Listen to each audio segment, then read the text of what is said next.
Azlin kitchen and vlog চ্যানেলের আরও একটা সহজ রেসিপিতে তোমাদের সকলকে স্বাগত। আমার আজকের রেসিপি হলো মোমো। আর ঝাল মোমো আমরা সকলেই খেয়েছি, তবে আজকের মোমোগুলো আমি বানাবো পাকা তাল দিয়ে মিষ্টি ও রসালো। তো পুরো ভিডিওটাকে তোমরা স্কিপ না করে দেখতে থাকো, আশা করি তোমাদের ভালো লাগবে। আর ভালো লাগলে অবশ্যই ভিডিওটিকে একটা লাইক দিয়ে তোমরা কন্টিনিউ করবে। তো প্রথমে আমি এখানে দিয়ে দিচ্ছি তালের মাড়। গ্যাসের ফ্লেম এখানে একদমই লো ফ্লেমে করা আছে। এরপরে দিয়ে দেবো স্বাদমতো লবণ। এরপর দিয়ে দিচ্ছি সুজি। যতটুকু পরিমাণ তোমরা তালের মাড় নেবে তার হাফ পরিমাণ এখানে সুজি নিয়ে নিতে হবে। তো এবার সমস্ত উপকরণ খুব ভালোভাবে একটু নাড়াচাড়া করে নেব। আর গ্যাসের ফ্লেম এবার আমি লো টু মিডিয়াম আঁচে করে নিচ্ছি, যাতে ডালটা তাড়াতাড়ি গরম হয়ে যায়।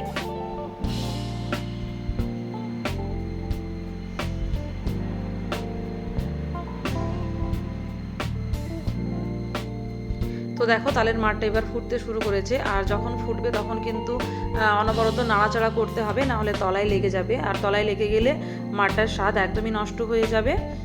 তো এভাবে কিছুক্ষণ গরম করে নিতে হবে।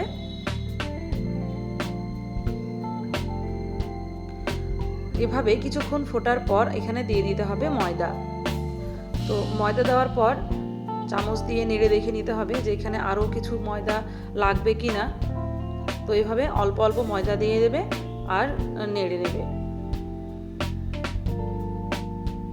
যতক্ষণ না একটা শক্ত ডোয়ের মতো হয়ে যাচ্ছে ততক্ষণ তোমরা ময়দা মিশিয়ে যাবে। এইভাবে তোমরা নিজেদের মতো করে পরিমাপটাকে করে নেবে।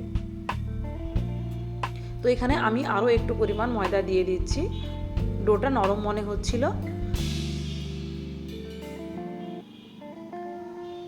তো এবার আমার খুব ভালো মতো করে দেখো শক্ত একটা ডোয়ে পরিণত হয়ে গেছে। এবার গ্যাসের ফ্লেমটাকে বন্ধ করে দিয়েছি আমি, আর কিছুক্ষণ এভাবে ঠান্ডা হতে দেওয়ার জন্য রেখে দেব। তো একটা পাত্রে ঢেলে নিচ্ছি কিছুক্ষণ পর।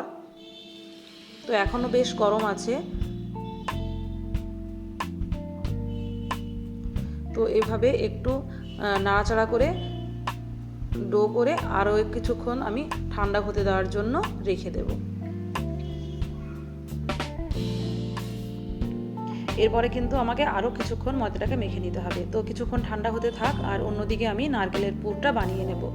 তো সেই জন্য আমি এখানে নিয়ে নিচ্ছি নারকেলটাকে কড়াইয়ে দিয়ে কিছুক্ষণ একটু নাড়াচাড়া করে নিতে হবে, যাতে নারকেলের খুব সুন্দর একটা যখন গন্ধ বেরোবে তখন আমি এখানে দিয়ে দেব তালের মাড়ি। আমি 2 চামচ মতো তালের মাড়ি দিয়ে দিচ্ছি। গ্যাসের ফ্লেম লো টু মিডিয়াম আঁচে রেখেই এটা বানিয়ে নিতে হবে। এরপরে আমি 2 চামচ চালের গুঁড়ো দিয়ে দিচ্ছি, স্বাদ মতো লবণ। এবার আমি দিয়ে দিলাম চিনি। তো এবার সমস্ত উপকরণ দিয়ে খুব ভালোভাবে পুরটাকে বানিয়ে নেব। চিনিটা যখন গলে যাবে তখন কিন্তু বেশ পাতলা হয়ে যাবে পুরটা। তো তারপর একটু জাল করে নিয়ে পুরটাকে শক্ত করে বানিয়ে নিতে হবে। তো অবশ্যই তোমরা এইভাবে একবার ট্রাই করবে, তারপর আমাকে কমেন্ট বক্সে কমেন্ট করে জানাবে যে তোমাদের কেমন হয়েছিল। তো না বানালে বুঝতে পারবে না, যেটা খেতে অসাধারণ টেস্টি হয়ে থাকে। হঠাৎ যদি মিষ্টি জাতীয় কোনো কিছু খেতে ইচ্ছে করে তো অবশ্যই তোমরা এটা ট্রাই করতে পারো। তো এতক্ষণ ভিডিওটি দেখার পর যদি ভিডিওটির কোনো অংশ তোমাদের ভালো লাগে অবশ্যই ভিডিওটিকে একটি লাইক দিয়ে দেবে, আর আমার চ্যানেলটিকে সাবস্ক্রাইব করে দেবে। ও ফ্রেন্ডস এবং ফ্যামিলিদের সাথে অবশ্যই শেয়ার করে নেবে। আর আমাকে কমেন্ট করতে কিন্তু ভুলবে না যে আমার ভিডিওগুলো তোমাদের কেমন লাগে।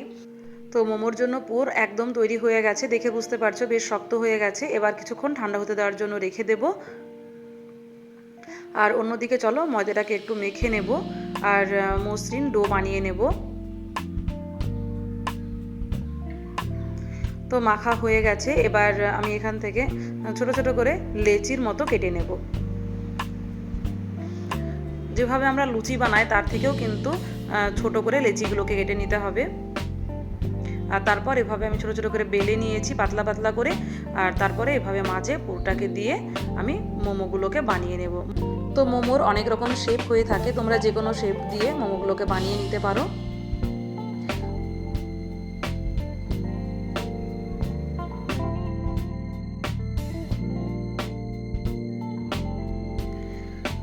তো হাতে লেগে যাচ্ছিল, তাই একটু ময়দা দিয়ে আমি মুখটাকে বন্ধ করে দিলাম। তো দেখো আমার সমস্ত মোমোগুলো আমি বানিয়ে নিয়েছি। দেখতে কতটা সুন্দর লাগছে। তো খেতেও ঠিক তার থেকে অনেক বেশি টেস্টি লাগে। তো এবার আমি এখানে দিয়ে দিচ্ছি কড়াইয়ে 500 দুধ, আর তার সাথে দিয়ে দিলাম এলাচ, 2টো তেজপাতা। দুধটা আগে থেকে জাল করা ছিল, তারপরেও আমি একটু ফুটিয়ে নেব যাতে তেজপাতা ও এলাচের গন্ধটা বেরিয়ে আসে।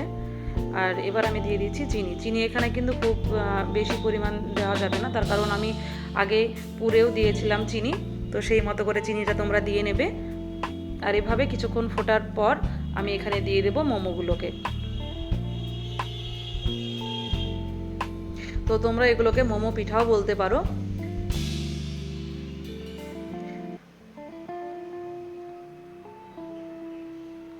তো এবার একটু নাড়াচাড়া করে নেব, আর এভাবে মোমো পিঠাগুলোকে সিদ্ধ করে নেব। গ্যাসের ফ্লেমটা মিডিয়াম টু হাই আঁচে করে সিদ্ধ করে নেব, আর দুধটাকেও অনেকটা কমিয়ে নেব। তো এভাবে কিছুক্ষণ ফুটতে দেব। তো 5 থেকে 7 মিনিট মিডিয়াম টু হাই আঁচে আমি দুধটাকে ফুটিয়ে নিয়েছিলাম। তো দেখো দুধটা অনেকটাই কমে এসেছে। তো আরও কিছুক্ষণ আমি ফুটিয়ে নেব। আর এবার আমি গ্যাসের ফ্লেমটা বন্ধ করে দিলাম, আর একটা ঢাকনা দিয়ে ঢেকে রেখে দেবো। আর তারপর ঠান্ডা হলে আমি সার্ভ করে নেব। তো আমার কিছুক্ষণ রেখে দেওয়ার পর এই তো দুধটা অনেকটাই কমে এসেছে, আর দেখতে কতটা লোভনীয় মনে হচ্ছে তোমরা আশা করি দেখেই বুঝতে পারছো। তো আজকের ভিডিওটা তোমাদের কেমন লাগলো অবশ্যই আমাকে কমেন্ট করে জানাতে কিন্তু ভুলবে না। যদি ভালো লাগে আমাকে সাপোর্ট করবে। আজকের ভিডিওটা এখানেই শেষ করে দিচ্ছি। তোমরা চাইলে আবারও দেখা হবে নতুন কোনো একটা সহজ রেসিপি নিয়ে।